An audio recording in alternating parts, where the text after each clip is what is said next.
నిన్న చెప్పుకున్నాం. పార్వతీదేవికి శివుడు తులసి యొక్క మహిమ చెప్పడం జరిగింది. ఇది అన్య పురాణంలో.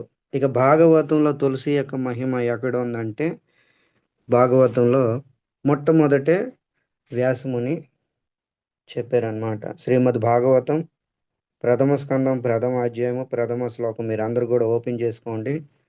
భాగవతంలో మొట్టమొదటి తులసి కోసమే వర్ణన ఉంది ఈ శ్లోకం. మీరు ఎన్నోసార్లు ఈ శ్లోకం వందల సార్లు విని ఉంటారు, చదివారు, విన్నారు, అన్నీ చేశారు. కానీ ఇక్కడ తులసి యొక్క మహత్యం ఎక్కడ ఉంది ఈరోజు మీరు వినండి, శ్రద్ధాపూర్వకంగా వినండి. ఇది ఈ శ్లోకం ఈ విధంగా ఉంది. ముందు శ్లోకం చెప్పుకుందాం. జన్మాదస్య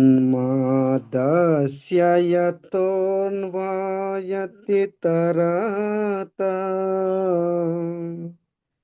చార్దేశభిజ్ఞస్వరా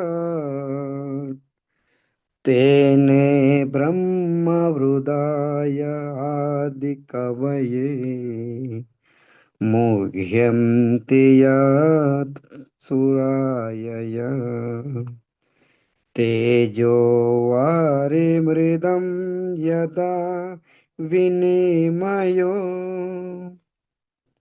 యత్ర త్రిసర్గో మృషా దామ్నా స్నేన సదా నిరస్త కుహకం సత్యం పరం ధీమహి సత్యం పరం ధీమహి. వ్యాసముని ఈ శ్లోకంలో మీకు డైరెక్ట్గా ఈ శ్లోకం చూస్తే ఇందులో ఈ మహిమ కనిపించదు, ఎందుకంటే అది అంతే అలాగే ఉంది. కానీ ఆచార్యుల యొక్క అడుగు జాడల్లో నడిస్తే, వాళ్ళు చిటికలేని పట్టుకొని మనం గ్రహిస్తే దీంట్లో అనేక వ్యాఖ్యానాలు చేశారు. ఈ శ్లోకంలో కొన్ని వందల వందలు. అందులో ఈ భాగవతాన్ని అనేక రూపంగా అర్థం చేసిన, మంతన చేసి, చింతన చేసి దాన్ని పూర్ణ రూపంగా అందించింది మొట్టమొదటి వ్యక్తి ఆచార్యుడు శ్రీపద్ శ్రీధర్ స్వామి. శ్రీధర్ స్వామి ఇంత చమత్కారం చేశారు భాగవతం మీద. ఇక ఆయన చేసిన చమత్కారము అన్య ఎవ్వరు చేయలేదు, ఎవ్వరూ చేయలేదు. ఇది ప్రమాణం నేను కాదు, చైతన్య చరితామృతంలో మహాప్రభు స్వయంగా చెప్తున్నారు. మీకు వీలు ఉంటుంది ఎప్పుడైనా తిరిగే చదవండి. మహాప్రభు చెప్తున్నారు అనమాట. శ్రీపద్ శ్రీధర్ స్వామి యొక్క వ్యాఖ్యాన, ఆయన యొక్క అనువాదం ఇవన్నీ చదవందే భాగవతం కంప్లీట్ చెయ్యలేరు, అవ్వదు, కంప్లీట్ అవ్వదు. ఆయన యొక్క వ్యాఖ్యాన, ఆయన దీని మీద ఏమేమైతే రాశారు, కామెంటరీ టీకా, ఆయన ఆయన రాసింది మనం చదవాలి. కానీ మీకు అందరికీ అందుబాటులో ఉండవు అవి చదవడానికి. మన దౌర్భాగ్యం ఏంటంటే అవి ఇప్పటికి కూడా సంస్కృతంలో ఉండిపోయేవి. దాన్ని హిందీ, తెలుగు ఏ భాషలో లేవు, ఎవరు చేయలేకపోయారు కూడా ఇప్పటికొచ్చి. అందుకని మహాప్రభు చెప్తున్నారనమాట, భాగవతం అర్థం కావాలంటే శ్రీధర్ స్వామి యొక్క అడుగుజాడలోకి వెళ్ళిపోవాలి, ఆయన ఆశ్రయ పొందాలి. ఆయన భాగవతం చెప్పిన దాన్నే పూర్తిగా యథావిధిగా అర్థం చేసుకుంటాం. ఆ యొక్క ఆధారభూతిగా ప్రభుపాదుల వారు భక్తి వేదాంత భాష్యం రచించారు. ఇది గుర్తుంచుకోండి. అది సరళంగా తీసి, మీ అందరికీ అర్థం అవు కాబట్టి సరళంగా తీసి రచించారన్నమాట. ఇక శ్రీధర్ స్వామి స్వయంగా భగవంతుడి చెప్తున్నాడు, అహం వేత్తే సుఖో వేత్తే రాజా వేత్తిన వేత్తివా శ్రీధరం సకలం వేత్తే. ఎందుకు? నరసింహ కృప ప్రాప్తిరస్తు. శ్రీధర్ స్వామి భాగవతం పూర్తిగా విన్నారు. దీన్ని ఎవరు ప్రమాణం చెప్తున్నారు? నరసింహ స్వామి. అహం వేత్తే, ఈ భాగవత పురాణం నాకు పూర్తిగా తెలుసు, భగవంతుడు చెప్తున్నాడు. తర్వాత సుఖో వేత్తే, సుఖదేవ్ గోస్వామికి తెలుసు. తర్వాత రాజా వేత్తిన వేత్తే, పరీక్షిత్ మహారాజ్ తెలుసో తెలియదో నాకైతే తెలియదు, కానీ శ్రీధరం సకలం వేత్తే. శ్రీధర్ స్వామి పూర్తిగా వెరిగి ఉన్నాడు భాగవతాన్ని. ఇది నరసింహస్వామి స్వయంగా చెప్తున్నారు. ఎందుకు? నరసింహస్వామి యొక్క కృపా కటాక్షం ఆయన మీద ఉంది. మీరు కూడా ఒకటి గుర్తుంచుకోండి, నరసింహస్వామి కృపా కటాక్షం ఎవరికైతే వచ్చేసిందా, ఇక భాగవతం మంచినీళ్ళకి చెప్తారు వాళ్ళు. ఇది నరసింహస్వామి కృప ఉండాలి భాగవతం.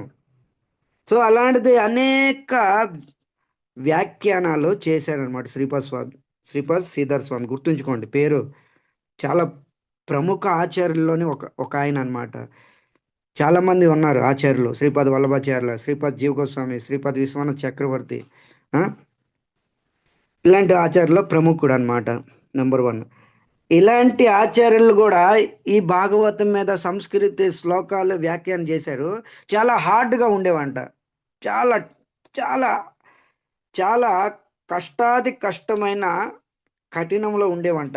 అర్థం చేసుకునే వాళ్ళు కాదు, అయ్యేవి కాదు. అలాంటి ఆ శ్రీధర్ స్వామి రచించిన భాగవతం మీద కమెంటరీ ఏదైతే రచించారో దాన్ని మళ్ళా సరళంగా తీర్చిదిద్దిన ఒక ఆచార్యుడు ఉన్నాడు అనమాట. ఆయన పేరే వంశీధర ఆచార్య. ఎప్పుడైనా విన్నారా పేరు వంశీధర? మీరు ఎంతమంది విన్నారు వంశీధర?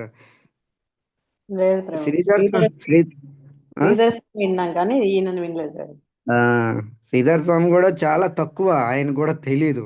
ఆయన ఆచార్య, వ్యాలిడ్ సాంప్రదాయం ఆచార్య అనమాట వంశీధర ఆచార్య. ఒకటి భాగవతం అర్థం చేసుకోవడమే చాలా కఠినంగా ఉంటుంది. దాంట్లోంది శ్రీపద్ శ్రీధర్ స్వామి వ్యాఖ్యానం చేశారండి. వ్యాఖ్యానం అంటే ఏంటి? ఈ గ్రామర్ అంటారు కదా, ఏంటి? రామ, రామో, రామ, ఇలాంటి వ్యాఖ్యానాలు ఉంటాయి అన్నమాట. దీన్ని సరిదిద్దేది శ్రీపద్ శ్రీధర్ స్వామి. ఆయన వ్యాఖ్యానం చాలా హార్డ్గా ఉండేది. అందులోని తీసి సరళంగా వంశీధర ఆచార్య వివరించారు భాగవతం మీద. ఇక ఈ ఒక్క శ్లోకమే చూడండి, వందల వ్యాఖ్యాన చేశారనమాట. వందలు వందలు. మీరు నమ్మరు ఇవన్నీ. అది నేను సంస్కృతిలో మీకు ఇవ్వలేను. అందులోని సరళంగా నేను అనువాదం కింద తెలుగులో రాశాను అనమాట. మీ దగ్గర పెడుతున్నాను ఈరోజు. ఇక సంస్కృతం మీ దగ్గర పెట్టినా మీకు అర్థం కాదు.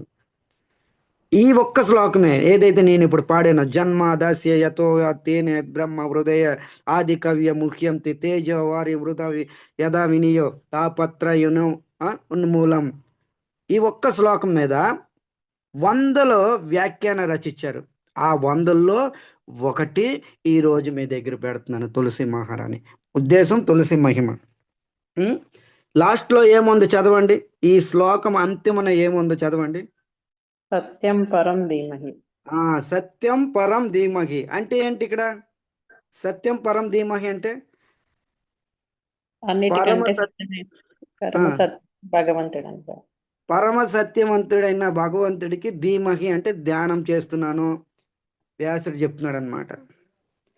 మీకు ఒక విషయం గుర్తుంచుకోండి, ఏదైతే భాగవతం రచించారో వ్యాసుల వారు, అక్కడ తులసి మహారాణినే ఉంచుకున్నాడు.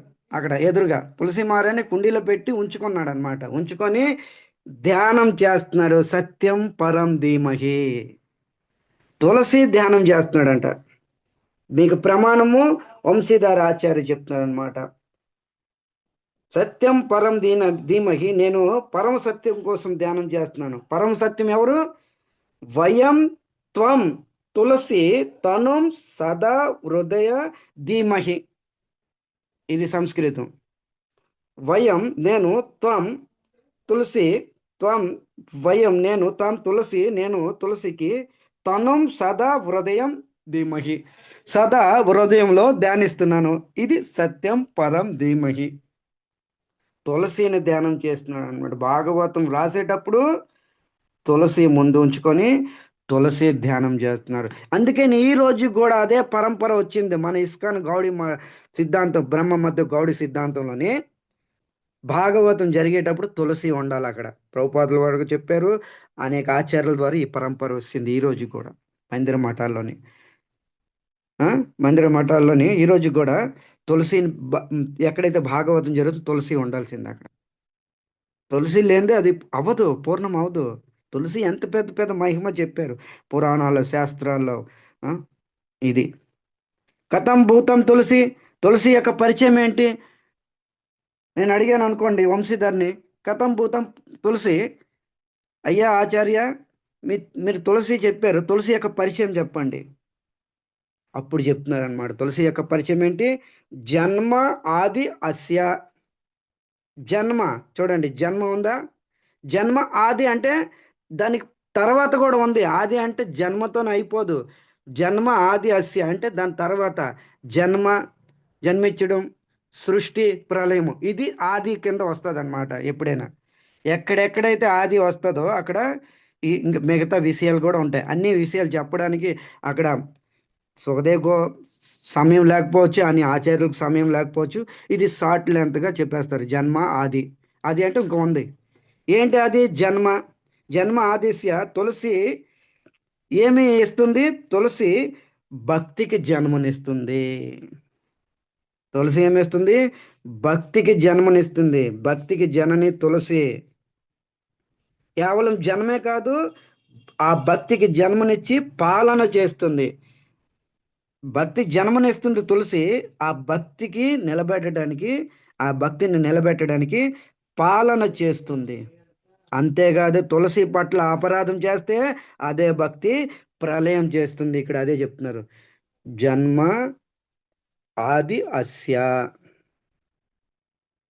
జన్మ ఆది అస్య. తులసి భక్తినిస్తుంది, తర్వాత ఆ భక్తికి పోషణ ఇస్తుంది. తులసి పట్ల అపరాధం చేస్తే, కంటి మాల ధరించిన తర్వాత కూడా అపరాధాలు చేస్తే ఆ భక్తికి ప్రళయం కూడా చేస్తుంది తులసి. అందుకని ఇక్కడ చెప్తున్నారు వంశీధరు, జన్మ ఆది అస్య. దీనికి ప్రమాణం, దీనికి ప్రమాణం అడిగామనుకోండి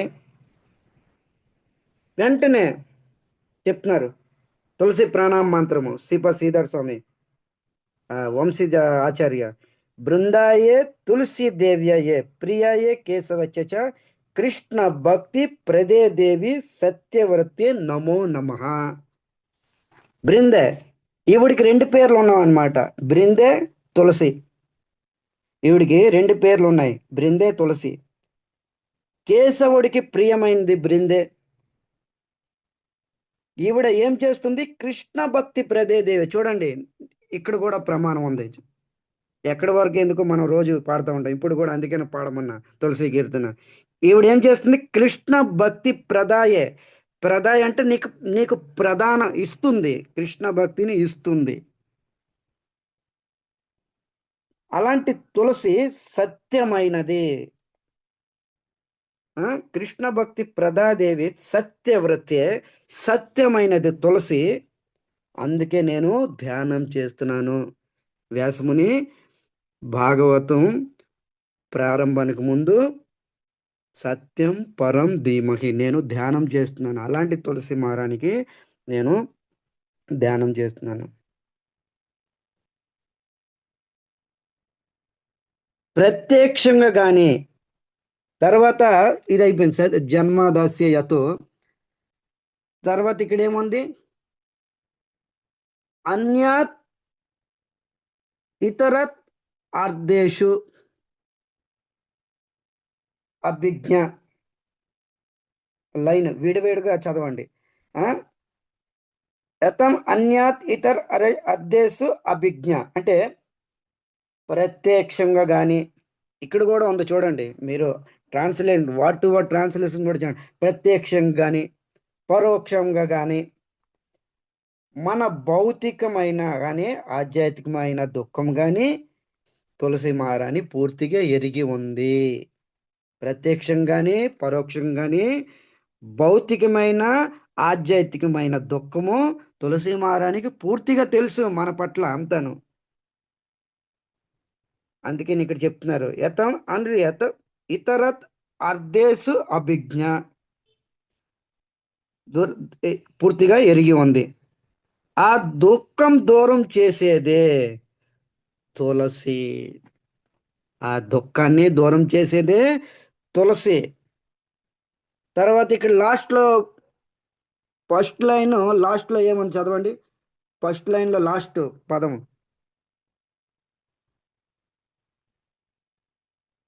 ఫస్ట్ లైన్లో లాస్ట్లో ఏముంది? ఓపెన్ చేశారా బుక్ మీరు ఎవరైనా?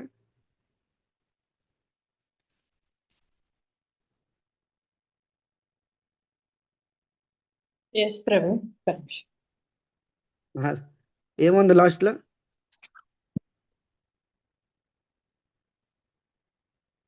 ఓకే, మీరు లేట్ చేస్తున్నారు, లేట్ చేస్తే ఎస్ టైం ఎస్ అయిపోతుంది. ప్రభు. స్వరాట్, స్వరాట్, స్వరాట్ ప్రభు. స్వరాట్. మనం భాగవతం చెప్పినప్పుడు మన కాన్సెప్ట్ అంతా ఈ శ్లోకాల మీద ఉండాలి అని ఎక్కడ కూడా భ్రమించకూడదు. అప్పుడే మనకి భాగవతం నరనరాల్లో జీర్ణం అయిపోద్ది. కృష్ణ ప్రసాదం కృప ప్రాప్తిస్తుంది. మీ అందరికి కూడా ఒకసారి అలర్ట్ చేస్తున్నాను. అది మీ మీద ఉంటుంది. నేను చెప్పడం వెళ్ళిపోతాను, ఒక ఉపాధ్యాయుడు చెప్తాడు, పాఠాలు చెప్పి వెళ్ళిపోతాడు. అది ఎలా గ్రహించాలనేది అది మీ మీద ఆధారపడి ఉంటుంది. ఓకే, ఇక్కడ ఏం చెప్తున్నారు? స్వరాట్. స్వరాట్ అంటే దాని అర్థం ఏంటి? స్వరాట్ ఏమి ఇచ్చారు ఇక్కడ ట్రాన్స్లేషన్లోని? సంపూర్ణ స్వరాట్ స్వతంత్రుడు. స్వతంత్రం. సంపూర్ణ స్వతంత్రుడు. స్వరాట్ స్వతంత్రం. తులసి మహారాణి స్వతంత్రత ఉంది. తులసి మహారాణి పూర్తిగా స్వతంత్రత ఉందన్నమాట ఆవిడికి. ఏ విషయంలో స్వతంత్రత? మనకి భక్తి ఇవ్వడంలో స్వతంత్రత. తులసి మహారాణికి పూర్తిగా స్వతంత్రాల. ఆవిడ ఏ విషయంలో? భక్తి ఇవ్వడంలో స్వతంత్రత. మిగతా అన్య దేవీ దేవతలు స్వతంత్రత లేరు, వాళ్ళు స్వతంత్రత కాదు, వాళ్ళు బందీ అయి ఉన్నారనమాట. మీరు ఎంత పూజ చేస్తే అంతే ఫలితం. ఏ యథ తాం తదా, అంతే. దీనికోసం భాగవతం 11వ స్కందంలో కూడా ఉంది, భాగవత ధర్మంలో మీరు వినొచ్చు. ఏ యథ తాం తదా. మనం చేసే భక్తి 10 రూపాయలు అయితే వాళ్ళు ఫలితం వేస్తుంది 5 రూపాయలే దేవి దేవతలు.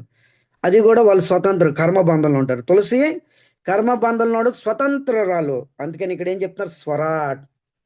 స్వరాట్ అంటే పరమ స్వతంత్రత ఉంది ఆవిడికి. దేంట్లో? మనకి భక్తి ఇవ్వడంలో. తర్వాత జీవుల మీద అపారమైన కరుణ చూపడంలో స్వతంత్రత.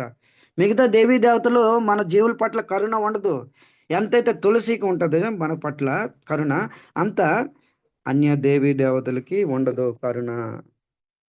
అందుకని ఇక్కడ స్వరాట్ అని చెప్తున్నారు అనమాట. కరుణ చూపిస్తుంది అనమాట. దేవతలు మనకి యోగ్యతలు బట్టి మనకి ఫలితాలు ఇస్తారు. కానీ తులసి అలా కాదు. యోగ్యత దేకే కిచ్చు నాహి పాబే. యోగ్యత ఒకవేళ నాలో చూసుకున్నారనుకోండి ఏమి దొరకదు. అయినా సరే యోగ్యత చూస్తే ఏమి ఉండదు. అలాంటి అయోగ్యత లేని వ్యక్తికి కూడా ఆవిడ తలుచుకుంటే వైకుంఠం పంపించగలదు. మీకు ఉదాహరణకి ఎలాగైతే ఆఫీసులో ఒక ప్యూన్ ఉద్యోగం చేస్తాము మనము. నేనే చేస్తున్నాను అనుకోండి, ఆఫీస్లో ఒక ప్యూన్ ఉద్యోగం చేస్తున్నాను. ఎటువంటి యోగ్యత లేదు ఆఫీస్లోకి వెళ్ళడం, మేనేజ్మెంట్ ఓనర్ యొక్క ఆఫీసులోకి వెళ్ళి కూర్చోవడము, చేయడము, ఓనర్తో కలిసిమెలిసి ఉండడము యోగ్యత లేదు. కానీ మేనేజర్, ఆ ఆఫీస్ మేనేజర్ గారు తలుచుకుంటే ఆ యజమానితో సంబంధం పెట్టగలడు. ఆఫీస్ ఛాంబర్లోకి తీసుకొని వెళ్ళిపోయి యాజమాన్యంతో సంబంధం కలిపేయగలడు. యోగ్యత చూసుకుంటే వీడి జీవితాంతం ప్యూన్ ఉద్యోగం చేయవలసిందే. కానీ ఈ మేనేజర్ తలుచుకున్నాడంటే ఆ స్థితికి తీసుకొని వెళ్ళగలడు. ఇది భక్తి సామ్రాజ్యంలో మేనేజ్మెంట్ అన్నమాట తులసి. అందుకనే ఇక్కడ ఏం చెప్తున్నారు? స్వరాట్. జన్మదాస్య యతోన్వాయాది తరాత చార్ దేశ విజ్ఞ స్వరాట్. స్వరాట్ తర్వాత ఏముంది? అందుకనే ఇక్కడ చొరాట్లోని ఇక్కడ మన ఆచార్యులు కూడా చెప్తున్నారనమాట. మన ఈ కృష్ణ ఆ, తులసి కీర్తనలోని ఏం చెప్తున్నారు? దీనా కృష్ణ పాడండి.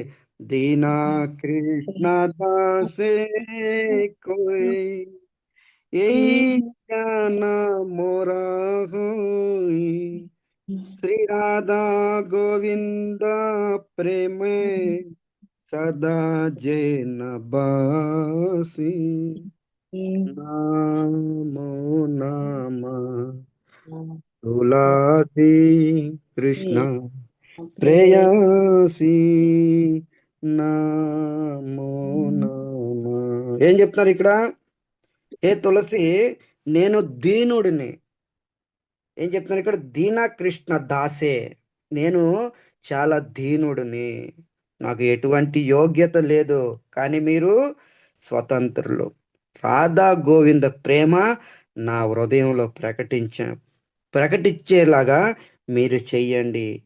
ఇదే నా ఆశ, ఇదే నాకు ఆశీర్వాదం ఇవ్వండి అని తులసికి ప్రార్థన చేస్తున్నారన్నమాట.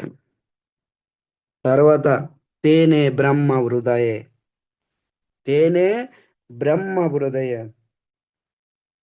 తులసిని ఆది కవి అయిన బ్రహ్మ హృదయంలో ధరించుకున్నాడంట. తేనే బ్రహ్మ హృదయ. ఆది కవి అంటే సృష్టికి మొట్టమొదటి జీవికి ఆది కవి అంటారనమాట.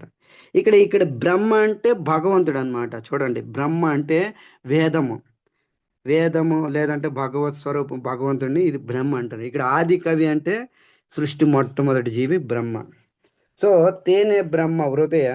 ఆది కవి అయిన బ్రహ్మ హృదయంలో తులసిని ధరించుకున్నాడు. తర్వాత ఇక దాని అర్థం ఏంటి? పెద్ద పెద్ద దేవతలు, ఋషులు ఆ, మీ పాద పద్మాలు వశం స్వీకరించారు. పెద్ద పెద్ద దేవతలు, పెద్ద పెద్ద ఋషులు తులసి యొక్క పాదాల్ని ఆశ్రయించారంట. ఇక్కడ వంశీధర్ చెప్తున్నారనమాట. ఇది తులసి యొక్క గొప్పతనం. తర్వాత ముఖ్యంతి యత్ సురాయ. ముహ్యంతి యత్ సురాయ. సురాయ అంటే దేవతలు. సుర అంటే దేవతలు, అసుర అంటే దానవులు. ఇక్కడ సురాయ. పెద్ద పెద్ద సురులు, పెద్ద పెద్ద సురులు కూడా తులసిని గుర్తించలేక మోహితులైపోయారు. ముఖ్యంతి చూడండి ఇక్కడ ఉంది. దీని అర్థం ఏంటి? ముఖ్యంతి. ముఖ్య అంటే మోహం. యత్ సురాయ. పెద్ద పెద్ద దేవీ దేవతలు కూడా తులసిని గుర్తించలేకపోయారు. తులసిని చూసి మోహితులైపోయారంట. ఏ విధంగా మోహితులు చెప్పుకుందాము. ఇలాగా తులసి చిన్న మొక్క రూపంలో ఉంది, చిన్న ఆ, చెట్టు రూపంగా ఉంది. ఈవిడికి ఇంత మహిమ, ఇంత మహిమయే అని ఈ విధంగా గుర్తించలేక మోహితులైపోయారంట. తులసికి ఎంతో మహిమ ఉంది, కానీ తులసి ఎలా మొక్క రూపంలో ఉంది. ఇలాంటి మొక్కకి ఇంత మహిమ కానే కాదనుకొని పెద్ద పెద్ద సురులు ముఖ్యంతి మోహితులైపోయారు. రాధాకృష్ణ లీలల్లోని ఒక లీల వస్తుంది, మీకు స్మరణ చేపిస్తున్నాను. కృష్ణ ఒక టీం ఉంటుంది, రాధాకు ఒక టీం ఉంటుంది. సో రాధా టీంలో చంద్రనాన అనే సఖి ఉండేదంట. రాధా యొక్క స్నేహితురాలు చంద్రనాన రాధాకి చెప్తుందన్నమాట. పెద్ద పెద్ద దేవతలు తులసి యొక్క మహిమ తెలుసుకోలేకపోయారు. ఒకానొక సందర్భంలో రాధా ముందు ఈ చంద్రనాన సఖి అనేది కీర్తిస్తుంది అనమాట. చూడండి, పెద్ద పెద్ద దేవీ దేవతలే రాదే. పెద్ద పెద్ద దేవీ దేవతలు ముఖ్యంతి యత్ సురాయ. పెద్ద పెద్ద దేవీ దేవతలు కూడా ఈ తులసి యొక్క మహిమ తెలుసుకోలేకపోయారు. ఈ చిన్న మొక్క రూపంగా ఉంది, ఈవిడికి ఇంత మహిమ అయ్యా అనేసి మోహితులైపోయారు అనమాట. అందుకని ఇక్కడ యత్ సురాయ, ముహ్యంతి యత్ సురాయ అని ఇక్కడ చెప్తున్నారు అనమాట. చూడండి, ఇదంతా ఎవరు చెప్తున్నారు? వంశీధర్.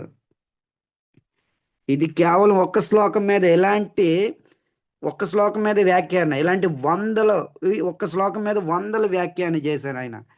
ఇంత పెద్ద పెద్ద గ్రేట్నెస్ ఆచార్యులు మన బ్రహ్మ మధ్వ గౌడీ సాంప్రదాయంలో ఏంటో అనుకున్నారు? ఎలాంటి ఆచార్యులు జన్మించారు. మన మైండ్ బ్లాక్ అయిపోద్ది ఇలాంటివన్నీ అంటే, తల బరువు అయిపోయింది. పెద్ద పెద్ద ఆచార్యులు, మన మన గొప్పతనం అదే. ఈ ఆచార్యుల సంపద మనం గుర్తించలేకపోతున్నాం. ఇంత పెద్ద సంపద మన ముందు ఉంచారు, కానీ మనకి దాని విలువ తెలుసుకోలేకపోతున్నాం. ఓకే, ఇక్కడ ఏం చెప్తున్నారు? తర్వాత తేజోవారి మృదం యద వినిమయో.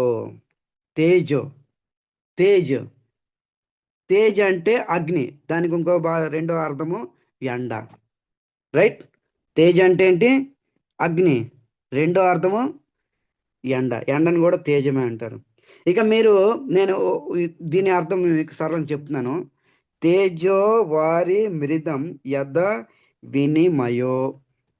మీరు ఎండాకాలము రోడ్డు మీద కారు వేసుకొని వెళ్తారు, కానీ దూరంగా చూస్తారు. అక్కడ దూరంగా చూస్తే మీకు ఎలా అనిపిస్తుంది? ఒక నదిలా పారుతుంది, ఒక ఏరులా పారుతుంది, ఒక పెద్ద నీళ్ళు అలలాగా కనిపిస్తుంది.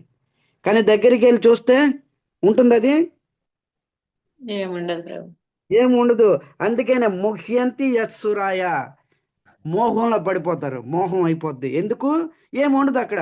అలాగే చూడడానికి తులసి మొక్కే, కానీ తులసిలో ఎంతో ప్రభావం ఉంది, ఎంతో తేజం ఉంది. తేజో వారి మృదం యథా వినయో, యథా వినిమయో.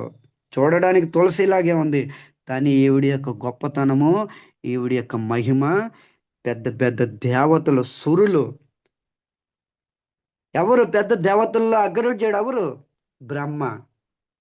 ఈ బ్రహ్మ కానించి లిస్టు కింద వరకు ఎవరు కూడా తెలుసుకోలేకపోయారు. ఇక మనం సాధారణ మానవులము, ఇక మనకేం తెలుసును ఈ తులసి యొక్క మహిమ? ఏదో ఆర్తిస్తున్నాము, ప్రణామాలు చేస్తున్నాం, వందనాలు చేస్తున్నాం, అయిపోయి తులసి, జై హో తులసి, అయిపోయి. పెద్ద పెద్ద దేవతలు. అందుకని ఇక్కడ చెప్పు ముఖ్యంతి యత్సురాయ, ముఖ్యంతి మోహంలో పడి గుర్తించలేకపోయారు ఈ యొక్క మహిమ, తులసి మహిమ. ఉం? తేజో వారి మృతం. ఎలాగైతే తులసి సాధారణమైనది కానీ కనిపిస్తుంది మనకి, కానీ సాధారణమైనది కాదు, ఈవిడ దివ్యమైనది. సాధారణంగా కనిపిస్తుంది, మోహితులు అయిపోతాం మనము. ఎండాకాలం తేజంలో వెళ్తా ఉంటే దూరంగా చూస్తే ఒక నది ప్రవాహంలాగా ఉంటుంది, దగ్గరికి వెళ్తే ఏమేమిది మోహం. అలాగే తులసి మాత్రం సాధారణ ఒక మొక్కలాగా కనిపిస్తుంది, కానీ ఈవిడి యొక్క ప్రభావము మనకి తెలియదు, మోహితులమైపోతాం. ఎందుకంటే కృష్ణుడు అన్ని విడిచి తులసి దగ్గరే ఎప్పుడు ఉంటాడు, తులసి యొక్క పాదపద్మాల దగ్గరే ఉంటాడు శ్రీకృష్ణుడు ఎప్పుడు. అన్నీ విడిచేస్తాడు కృష్ణుడు, అన్నీ విడిచి తులసి మహారాణి యొక్క పాదపద్మాల దగ్గరే ఎప్పుడు దాసోహంగా ఉంటాడు, దాసుడుగా ఉంటాడు అనమాట. చూడండి, యజమాని కాదు, దాసోహం, దాసుడుగా ఉంటాడంట కృష్ణుడు. ఈవిడి యొక్క గొప్పతనం అదే, తులసి యొక్క. తర్వాత యత్ర త్రిసర్గో ఆమృష, యత్ర త్రిసర్గో ఆమృష. త్రిసర్గ, త్రి అంటే మూడు. చూడండి, త్రి అంటే మూడు. ఎవరైనా తులసిని భూమిలో నాటిన, చూడండి గుర్తుంచుకోండి, ఎవరైతే తులసిని భూమిలో నాటుతారో, త్రిసర్గ అంటే మనస వాచ కర్మన. మనసు ద్వారా చేసే పాపాలు, వాచ ద్వారా నోటి ద్వారా చేసే పాపాలు, కర్మన కర్మ ద్వారా చేసే పాపాలు, త్రిసర్గ నాశనం అయిపోతావి. ఎంత పెద్ద విషయం చెప్తున్నారు, మీరు ఊహించుకోలేరు. ఈ భాగవతంలో ఈ శ్లోకంలో ఎంత రహస్యం ఉందా?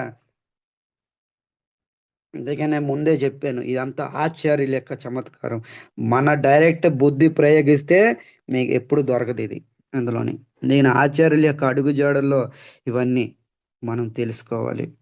ఎత్ర త్రిసర్గ ఆమృష, ఎవరైనా తులసిని భూమిలో నాటితే వాళ్ళేంటి, మనస వాచ కర్మన, పాపాలు తొలగిపోతాయి. మూడు రకాల పాపాలు జీవులు చేస్తారు: మనసు ద్వారా, నోటి ద్వారా, కర్మన శరీరం ద్వారా చేసే పని క్రియ బట్టి పాపాలు అయిపోతాయి.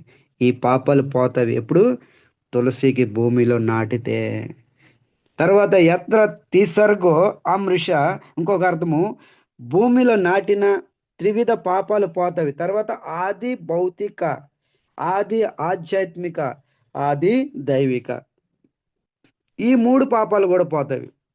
మనకు మనకు ఉంటాయి కదా, ఆది దైవిక, ఆది ఆధ్యాత్మిక, ఆది భౌతిక, శరీరం ద్వారా వచ్చే కష్టము, తర్వాత దేవతల ద్వారా వచ్చే కష్టము, తర్వాత మనసు ద్వారా వచ్చే కష్టము, బాంధవుల ద్వారా వచ్చే కష్టాలు ఇవన్నీ దీన్ని త్రివిధ తాపత్రయాలు అంటారనమాట. ఆది భౌతిక, ఆది ఆధ్యాత్మిక, ఆది దైవిక. ఎవరైతే తులసి భూమిలో నాటుతారో ఈ మూడు తాపత్రయాల నుంచి బయటపడతారు. దీనికి ప్రమాణం వంశీధర్ ప్రమాణం ఇస్తున్నారనమాట. పద్మ పురాణంలో ఉంది. వంశీధర్ని అడిగామనుకోండి, దీనికి ప్రమాణము పద్మ పురాణము. పద్మ పురాణంలో చెప్తుందన్నమాట. స్కాంద పురాణం, పద్మ పురాణం. తులసి 3 కాలాల్లో సత్యమైంది. తర్వాత ఏం చెప్తున్నాడు? తులసి 3 కాలాల్లో సత్యమైంది. ఎందుకంటే తులసి ఒక మొక్క కాదు, భగవత్ స్వరూపిణి. ఇది గుర్తుంచుకోండి. ఈ ఈ రోజు క్లాస్లో ఏది గుర్తుంచుకుపోని ఈ ఒక్కటి గుర్తుంచుకోండి. మ్యాన్ ఆఫ్ ద మ్యాచ్ లాంటిది ఈ ఒక్క శ్లోకము. పద్మపురాణాలు వ్యాసముని ఏం చెప్తున్నారు? తులసి భగవత్ స్వరూపిణి. నేను స్టార్టింగ్లోనే తులసి యొక్క పరిచయం ఇచ్చాను. తులసి భగవత్ స్వరూపిణి. తులసి ఒక మొక్క కాదు, వృక్షం కాదు, భగవత్ స్వరూపిణి. ఎలాగైతే గోవర్ధనుడు స్వయం భగవంతుడు, మనందరికీ తెలిసిందే గోవర్ధన లీల. గోవర్ధనుడు స్వయం భగవంతుడు. అలాగే రెండో దృష్టి గోవర్ధనుడు కృష్ణుడు దాసుడు. ఇది భాగవతము దశమ స్కందంలో ఇది ఉందన్నమాట. సుఖదేవ్ గోస్వామి చెప్తున్నాడు అనమాట. హరిదాస వర్య అనేది ఒక శబ్దాన్ని ఉపయోగిస్తారు సుఖదేవ్. హరిదాస వర్య అంటే హరి యొక్క దాసుడు ఎవరు? గోవర్ధనుడు. ఇలా చూసుకుంటే హరిదాసుడు, కానీ గోవర్ధనుడు ఎవరు? గుండె. కృష్ణుడి యొక్క గుండె నుండి వచ్చింది. గోవర్ధనం గుండె నుంచి వచ్చింది. వచ్చి చిన్న చిన్న చిన్న చిన్నది అలా పెరిగి పెరిగి పెరిగి పెద్ద విశాలంగా ఒక పర్వతంగా మారింది. ఆ పర్వతం కాలక్రమంగా ఒక స్టోరీ ఉంటుంది. అది భూమి మీదకి దింపడం జరిగింది. అది వేరే స్టోరీ, అది పురాణాల్లో ఉంటుంది. అలాగే తులసి ఒక సాధారణ మొక్క కాదు, సాధారణమైన చెట్టు ఇది కాదు, భగవత్ స్వరూప్. తన నుండి వచ్చింది తులసి. ఇది గుర్తుంచుకోండి. తులసి భగవత్ స్వరూపిణి. ఇక్కడ అదే చెప్తున్నారు అనమాట. స్వయం ఏంటంటే ఇక్కడ చెప్తున్నారు, తులసి రూపంగా స్వయం భగవంతుడే పరివర్తిస్తున్నాడంట. తులసి రూపంగా స్వయం భగవంతుడే పరివర్తిస్తున్నాడు మన అందరినీను. చూడండి ఎంత పెద్ద విషయం చెప్తున్నాడు అనమాట. ఇక్కడ స్వయంగా భగవంతుడే తులసిలోకి వెళ్ళి పరివర్తిస్తున్నాడు మన అందరినీ కూడా. ఇంకోటి,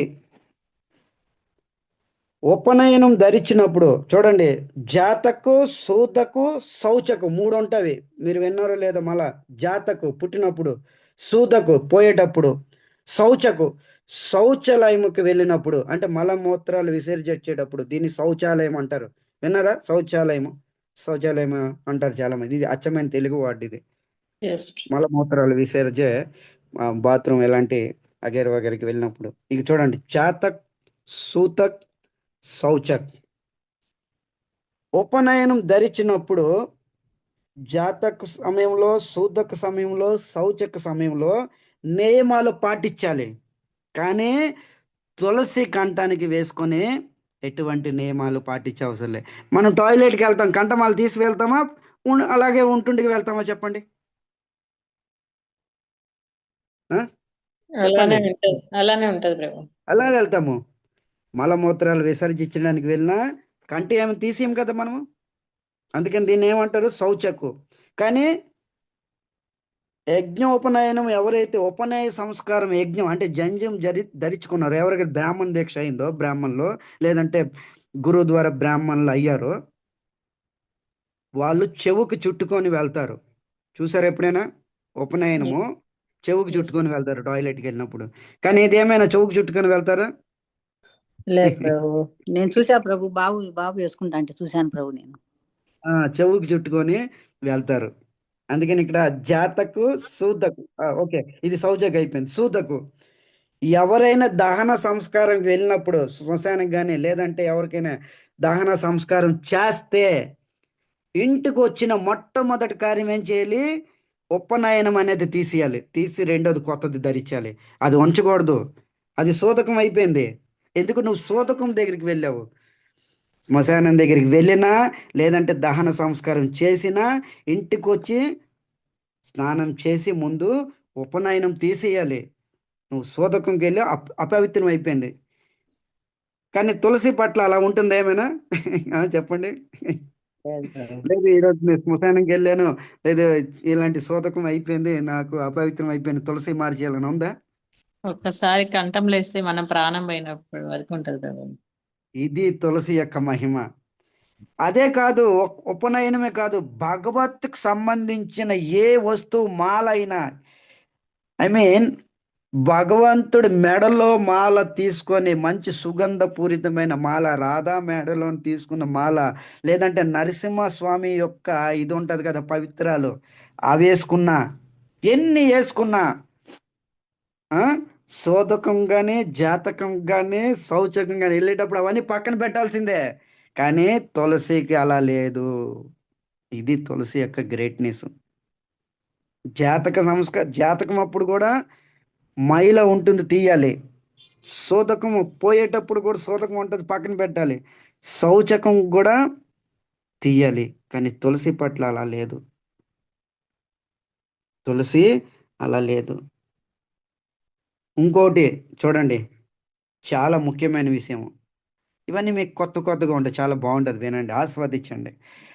ఈ కంటికి కనిపించిన ఏ వస్తువైనా సరే మార్చేయాలి. ఈ మూడు విషయాల దగ్గరికి వెళ్ళినప్పుడు కంటికి కనిపించని వస్తువు మాత్రమే ఉంచాలి. ఇక మీరే ఆలోచించుకోండి, కంఠమాల మనకి కంటికి కనిపిస్తుందా? కనిపిస్తుందా కంఠమాల? చెప్పండి. లేదు ప్రభు. ఆ, కంటాను కొంటే కనిపించదు, బారుగా వేస్తే కనిపించదు. ఇక్కడ ఏం చెప్తున్నారు శివుడు? నిన్న అందుకనే ముందే చెప్పాను, కంఠమాల ఎప్పుడు తులసి కూడా కంఠానికే ఉంచుకోవాలి. బారు కొంతమంది హారంలాగా వేసుకుంటారు, అది కాదు. తులసి అనేది కంఠానికి చుట్టుకోవాలంట. ఇలా కంటికి కనిపించదు కాబట్టి ఇది ఉంచడము తప్పు కాదు. కంటికి కనిపించేది ఏదైనా భగవంతుడు సంబంధించిన ఎంత పవిత్రమైన పువ్వులు కానీ, పవిత్రాలు కానీ, ఉపనయనం కానీ ఏదైనా సరే మార్చేయాలి. జాతక్ సూదక్ శౌచక్. ఎందుకంటే అలాంటి కార్యాలకు వెళ్ళి వచ్చేటప్పుడు ఇవి అపవిత్రం అయిపోతాయి. కానీ తులసి పట్ల అలా లేదు. ఎందుకంటే తులసి ఎప్పుడు కూడా అపవిత్రం అవ్వదు. ఎందుకంటే తులసి బ్రహ్మ స్వరూపిణి. ఇంకొక విషయం నోట్ చేసుకోండి, తులసి ఎందుకు బ్రహ్మ స్వరూపిణి? అరే, బ్రహ్మ అంటే భగవంతుడు. ఇక భగవంతుడికి ఇవన్నీ ఏంటి? జాతకేంటి, శోధకేంటి, శౌచకేంటి? భగవంతుడు జన్మ తీసుకోడు, భగవంతుడు శోధకం అవడు, అంటే ఆయన చనిపోడు, తర్వాత శౌచకం ఉండదు, ఆయన మలమూత్రాలు కూడా ఆ, విసర్జన ఇలాంటివన్నీ ఉండదు. తులసి బ్రహ్మ స్వరూపిణి, అందుకని ఈ మూడు ఆవిడికి లాగు అవ్వవు. ఇది తులసి యొక్క మహిమ. ఇక్కడ ఆ, వంశీధర్ చెప్తున్నారనమాట. తర్వాత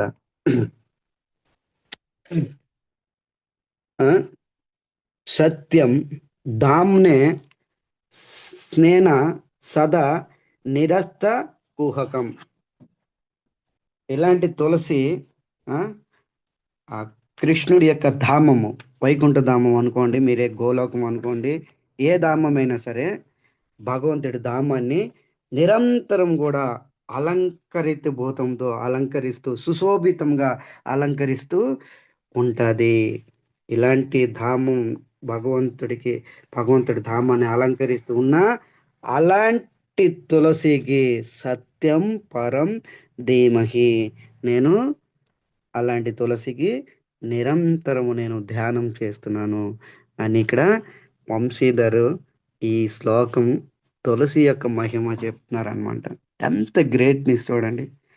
ఇది తులసి యొక్క గొప్పతనం ఈ శ్లోకంలో వర్ణించారనమాట. చూడండి, ఆచార్యులు లేకపోతే వంశీధరు ఇవి మనకు తెలుస్తుందా? ఈ గొప్పతనము, ఈ తులసి ఇందులో దాగుందనేసి ఎవరు తెలుసు? అందుకే నేను ఎప్పుడు అంటాను, భాగవతం అనేది సముద్రం లాంటిది. మన ఇష్టపూర్వకంగా దూకామంటే అందులో ఏమీ ఉండదు, రత్నాలు దొరకవు.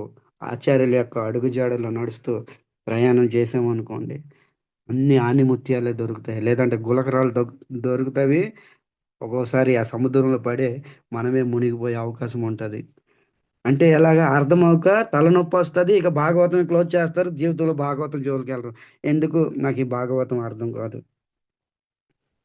ఉం?